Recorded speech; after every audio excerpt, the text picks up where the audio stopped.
بن حارث رضی اللہ تعالیٰ عنہ نبی کریم صلی اللہ علیہ وسلم کی مجلس میں بیٹھے ہوئے تھے. نبی کریم صلی اللہ علیہ وسلم حضرت اپنے نواسے کے ساتھ حضرت حسن یا حسین رضی اللہ عنہ کو بوسہ دے رہے تھے, پیار کر رہے تھے. حضرت اقرا بن حابس صحابی رسول نبی کریم صلی اللہ علیہ وسلم کو دیکھا, کہنے لگے یا رسول اللہ آپ بھی بچوں سے پیار کرتے, آپ بھی بچوں سے پیار کرتے, میری تو 10 بچے ہیں, میں نے کبھی ان سے پیار نہیں کیا. نبی کریم صلی اللہ علیہ وسلم نے فرمایا اگر اللہ تعالیٰ نے آپ کے دل سے رحمت و شفقت کو نکال دیا, احسان کو نکال دیا, تو میں کیا کر سکتا ہوں. بچوں کے ساتھ انتہائی پیار والا معاملہ کرنا چاہیے, نرمی والا معاملہ کرنا چاہیے, عدل انصاف والا معاملہ کرنا چاہیے, بچوں کی تربیت کا لحاظ خیال رکھنا چاہیے. یہ نہ ہو کہ ہم گھر پہ جائے اور بچے جو نام سے دوڑ کر چھپ جائے. جیسے انسان سانپ کو دیکھ کر ڈرتا ہے نا, بھاگ جاتا ہے, جانور کو دیکھ کر ڈرتا ہے, بھاگ جاتا ہے, تو باپ کو اس طرح نہیں ہونا چاہیے. باپ کو انتہائی شفیق ہونا چاہیے, اولاد دے کر خوش ہو جائے, آپ کے قریب آ جائے, آپ سے پیار کرنے لگ جائے. تو نبی کریم صلی اللہ علیہ وسلم کا بچوں کے ساتھ مشفقانہ رویہ. اللہ تعالیٰ بھی انتہائی شفیق ہے, اپنے بندوں سے انتہائی پیار کرتے ہیں.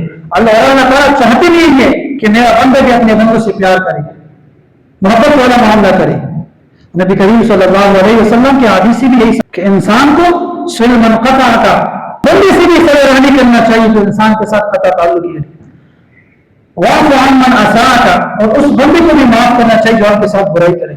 تو آپ صلی اللہ علیہ وسلم کی سیرت سے ہمیں یہ سبق ملتا ہے. آپ صلی اللہ علیہ وسلم نے بچوں کی تربیت کے بارے میں ہمیں یہ سبق دیا ہے.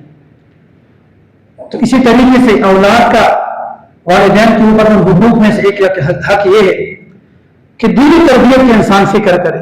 آج کل بہت کمی ہے, بہت کمی ہے.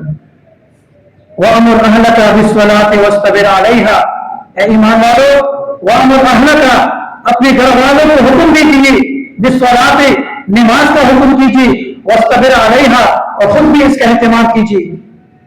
یا ایھا الذین آمنوا قوا انفسکم واہلیکم نارا, اے ایمان والو, اپنے آپ کو اور اپنے گھر والوں کو جہنم کی آگ سے بچاؤ, اس جہنم کی آگ سے بچاؤ جس کی ایندھن لوگ اور پتھر ہوں گے, انسان اور پتھر ہوں گے. وقال النبی صلی اللہ علیہ وسلم مروا اولادکم وهم ابناء 7 سنین, اپنی اولاد کو نماز کا حکم کیجیے. مروا اولادکم بالصلاۃ, اپنی اولاد کو نماز کا حکم کیجیے. کس وقت؟ جب وہ 7 سال کے ہو جائے. وَاضْرِبُوهُمْ عَلَيْهَا وَهُمْ أَبْنَاءُ 10 سنین, اور ان کو نماز نہ پڑھنے کے اوپر ماریے, ڈانٹ ڈپٹ کیجیے. کس وقت؟ جب بچوں کی عمر 10 سال کو پہنچ جائے. اور فَرِّقُوا مَضَاجِعَهُمْ, اور ان کے بستروں کو الگ کر لیجیے. تو 7 سال کی عمر میں انسان کو اپنی اولاد کے لیے اہتمام, نماز پڑھانے کا اہتمام کرنا چاہیے, اپنے ساتھ مسجد میں لے کے آنے کا اہتمام کرنا چاہیے. اور 10 سال کی عمر کو پہنچ جائے تو نماز نہ پڑھنے کے اوپر مارنا چاہیے.